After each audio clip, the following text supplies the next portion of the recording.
मोहतरम, इससे पहले की वीडियो में आप लोगों ने देखा, मैंने अब तक जो हवाले पेश किए कि हुजूर पुरनूर चरा के पंजतन के रूपोश होने के बाद सन 1906 में फौजी शाह साहब से वख्तियारत ले लिए गए थे। तो जब कई लोगों से इसकी बात की, लेकिन उस वक्त क्योंकि उनका वर्चस्व था नहीं सुनी गई, तो ये अंडर कोर्ट किया केस। जब अंडर कोर्ट गया तो लोगों ने कहा कि फैजू कुछ लिख के ले गए हैं सरकार वाली से नवाज कि भाई हमारी जानशनी का जो दावा करे वो झूठा है। तो फैजू शाह साहब ने कहा हाँ फला के पास रखा है। मैं कहा ले आओ। जैसे ही वो आया तो मेरे मालिक के दस्ते मुबारक से लिखा हुआ वो रुका जिसमें लिखा था कि अगर कोई सज्जादगी का, कोई खिलाफत का, जानशीनी का दावा करेगा तो वो झूठ होगा कतई और कतई। मेरा पावर जो भी है वो मेरे एहराम पोशों में है, मेरा हाथ मेरे एहराम पोश का हाथ है। अब जिस नस्ल के लिए मेरा पीर ये कहे फैजू फैजू तुम हमारे और हम तुम्हारे, तो ये उनके बच्चे किसी गैर के थोड़ी होंगे, तो वारिस के ही होंगे भाई। एक ही अलग औलाद ये पर दादा पर नाना नगर दादा नगर नाना बन जाए, औलाद तो वारिस की ही रहेंगे वो, क्योंकि मेरे पीर पर कुर्बान। मेरे पीर ने कभी अपने मुरीदों को मुरीद नहीं कहा मेरे शहजादे हैं, मेरे शहजादे हैं। तो सरकार वारिस से आलम नवाज का जब ये अंडर कोर्ट गया, रुका आया, तो जाहिर सी बात फैसला होना था। तो सन 1917 से लेकर 1936 तक आपने खानकाहे आलम नवाज के जो भी खास प्रोग्राम, बिस्तर लगाना सरकार का, एहराम बदलना, आस्ताने आलिया का जो खास प्रोग्राम राज होते हैं, तो सरकार ने एक बार धीरे से ये भी कहा था फैजू फैजू तुम हमरे और हम तुम्हारे, और सुनो तुम हमरे राजदार हो।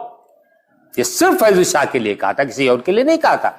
तो जब फैजू शाह ज़ईफुल उम्र हो गए, क्योंकि आपका रूपोश जो डेट लिखी है वहां 1937 है, करीब 110 साल की उम्र में आपने पर्दा फरमाया है। तो जब ज़ईफुल उम्र हो गए तो आप चलने फिरने में थोड़ी कबात होने लगी, तो आपने शाहिद बाबा को बुलाया।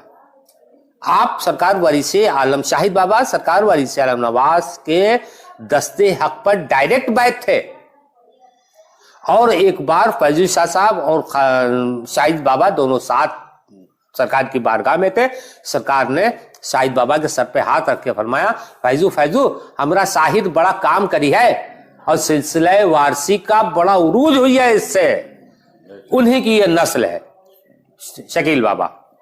अब जमाना क्या कहता है मुझे इससे कोई सरोकार नहीं, मेरा मकसद सिर्फ हक बात आप तक पहुंचाना है। उसके बाद वो जितने काम अंजाम देने थे जब तक वो हयात रहे वो देते रहे, फिर अमीन बाबा देते रहे। लेकिन अब वक्त के हालात का तकाजा ऐसा है, मुसरूफियात बढ़ गई और उस हिसाब से जो है अपना चो बाबा कहीं आते जाते भी नहीं है, कहीं जल्दी हम बाहर देखते ही नहीं है। तो इसलिए जिन साहब को फैजू शाह साहब और शाहिद बाबा, कई बार ऐसा होता है कि लोग हमसे कहते शाहिद बाबा कहाँ है, तो आस्ताने आलिया जो लंगर खाना है उससे बिल्कुल मिली हुई खानका शकील बाबा, शकील शाह वारसी, यही शाहिद बाबा और अमीन शाह साहब आराम फरमा रहे। तो अपनी पीर की जात का मजहर उसे फैजू शाह कहते हैं। आपका असली नाम फैज अहमद है ये नाम फैजू शाह। और एक आज राज की बात आपको बता दूं, आज पूछ की माह की 9 तारीख है। ये एक ऐसा राज है, हुजूर पुरनूर सरकार वारिस आलम नवाज जब बनहरा गए हैं तो यही तारीख थी।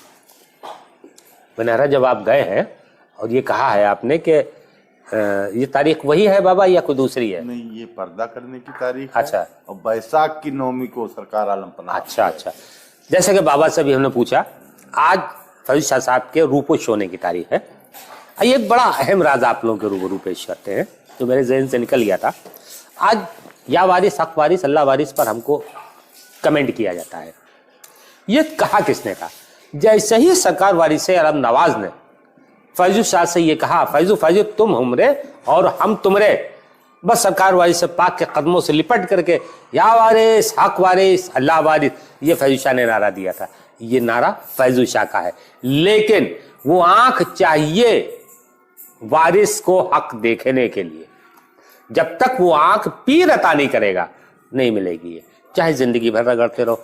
आइए खूबसूरत मनाजिर जो आज कुल शरीफ के थे, ये रस्म शाहिद बाबा ने यहाँ कायम की थी, क्योंकि अब बनहरा लोग नहीं जा पाते थे। तो उसके बाद अमीन शाह साहब آپ کے والد ماجد اس رسم کو نبھاتے رہے، اب شکیل شاہ وارثی اس رسم کو نبھا رہے ہیں. تو آج اتفاق ہے، حسن اتفاق ہے کہ بابا نے سے معلوم ہوا کہ کل یہی ہوگا.